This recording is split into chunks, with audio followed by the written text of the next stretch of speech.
John F. Kennedy's life is often overshadowed by his tragic death. While he wasn't a perfect president, he had some big ambitions that could have changed America forever. In January 1963, President Kennedy gave his third State of the Union address, which would prove to be his last. During the speech, he proposed a $13.5 billion tax cut, $11 billion of which would result from changing individual tax rates. The rest would have come from reducing the corporate tax rate from the rates that had been set during Eisenhower's administration.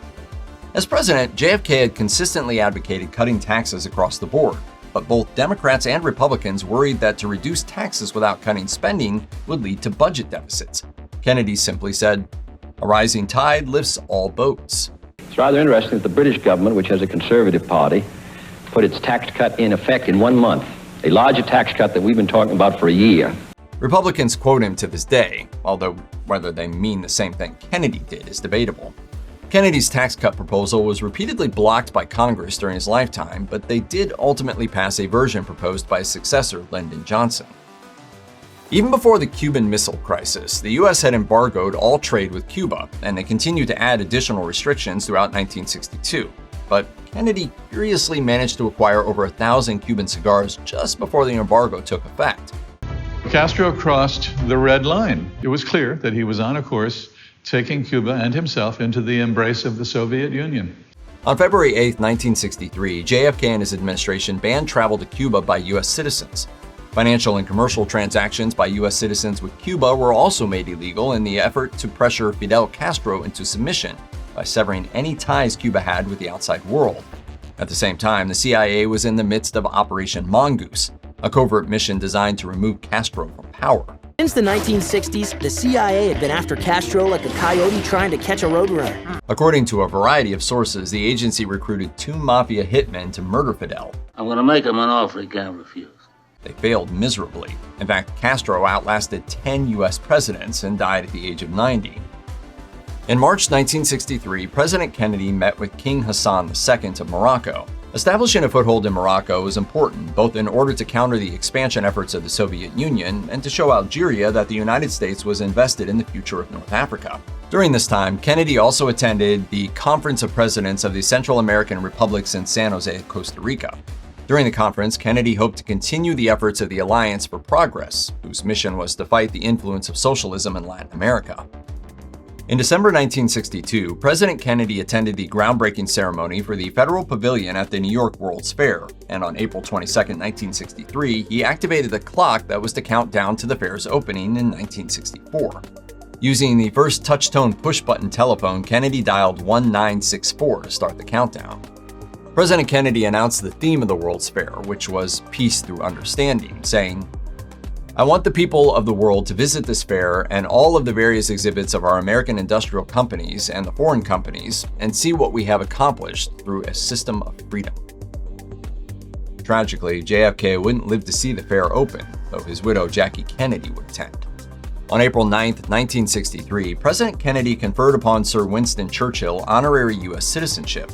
Kennedy was a lifelong Churchill fan. He read his work throughout his youth and frequently quoted Churchill during his 1960 presidential campaign. Due to poor health, Churchill was unable to attend the ceremony, but was represented by his son and grandson, Randolph and Winston. On the domestic front, Kennedy paid lip service to wanting to secure the voting rights of Black Americans. On February 28, 1963, he sent a special message on civil rights to Congress that outlined a series of legislative proposals on the issue. However, many civil rights advocates criticized Kennedy for the weakness of the legislation, and after he did little to promote it, the bill simply expired. The fight for civil rights in the United States had been going on in Birmingham, Alabama for several months, but in May 1963, the nation watched on television as peaceful protesters faced off against police with fire hoses, billy clubs, and attack dogs.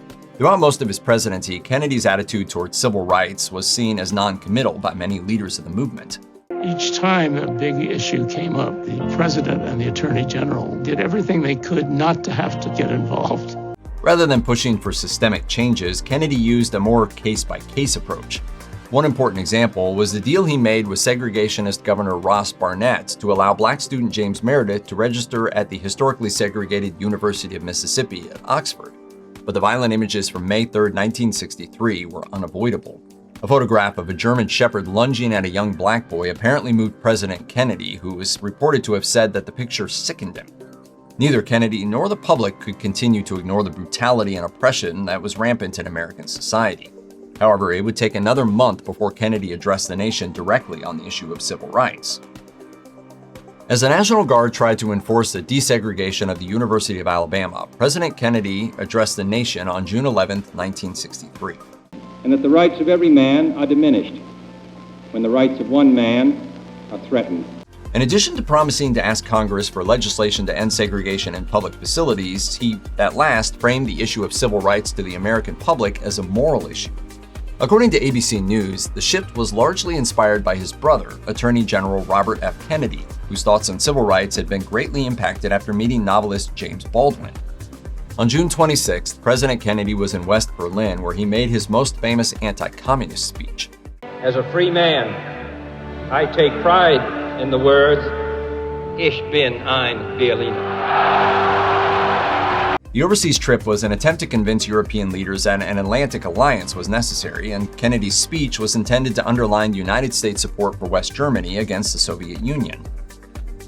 A few weeks after President Kennedy returned from Europe, he met with delegates from Boys Nation, a program that brought students from around the country to Washington, D.C. for seminars and meetings with government leaders and elected officials.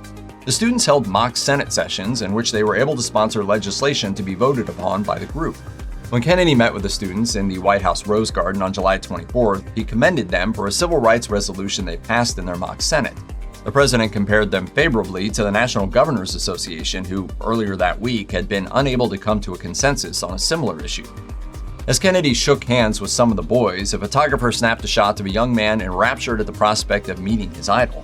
It had a very profound impact on me. I think that, it's something that I carried with me always. Afterward, the young man told everyone within earshot he would be president one day. And almost 30 years later, that young man, Bill Clinton, was indeed elected to be the 42nd president of the United States. After Vietnam was divided at the 17th parallel in 1954, the United States helped install Ngo Dinh Diem as the leader of South Vietnam. Diem was praised as a champion of democracy, despite the fact that he won 605,000 votes out of 405,000 registered voters in Saigon.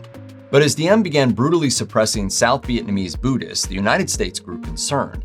Kennedy warned Diem that he was losing the support of his people. The country's Buddhist majority sees President Diem as a tyrant. But Diem didn't listen. Instead, he declared martial law and continued to wield unchecked power. According to the John F. Kennedy Library, Cable 243 was the single most controversial cable of the Vietnam War. The cable was sent to the U.S. ambassador to South Vietnam, Henry Cabot Lodge, on August 24, 1963, urging him to encourage South Vietnamese generals to stage a coup against Diem. National Security Council staff member Michael Forrestal and other second-tier officials had heard whispers of a coup in the making and were in support of the idea. But when Forrestal called to ask the president to sign off on the cable, Kennedy told him to ask a senior official first. In doing so, however, Forrestal implied that Kennedy had already approved of the cable in order to get the senior official's permission, then went back to Kennedy with that approval in hand. Kennedy's national security team was furious, although they were more upset with the runaround than the result, since no one voted to retract the cable. Although the coup would fail, the seeds were sown for Diem's assassination in November. On September 2, 1963, the CBS Evening News expanded from 15 to 30 minutes, becoming the first half-hour nightly news broadcast. For the inaugural episode, Walter Cronkite interviewed President Kennedy outside Brambletide House at Hyannisport. During the interview, Kennedy reasserted the United States' commitment to the fight against communism, describing the country's military investment in Vietnam as participation in the defense of Asia. Cronkite briefly asked Kennedy how the civil rights situation was going to affect his chances of being the Democratic nominee in 1964. Kennedy seized the opportunity to gracefully shame anti-civil rights factions into landing on the right side of history, saying, "I would be surprised if the Republican Party, which, after all, is the party of Lincoln and is proud of that fact as it should be, I would be surprised if they did not also support the right of every citizen to have equal opportunities, equal chance under the Constitution." Meanwhile, the civil rights situation escalated on September 15th when the KKK bombed the 16th Street Baptist Church in Birmingham, Alabama, killing 4 young black girls and injuring 22 people. While the country wrestled with domestic terrorism, there was also the issue of the growing conflict in Southeast Asia. On September 10th, President Kennedy exempted married men aged 19 to 23 from the draft, effectively excusing 340,000 young men from military service. Kennedy hoped to minimize U.S. military presence abroad, but his untimely death gave way to an administration that felt entirely opposite. In October 1963, President Kennedy met with officials to implement a plan to withdraw U.S. troops from South Vietnam.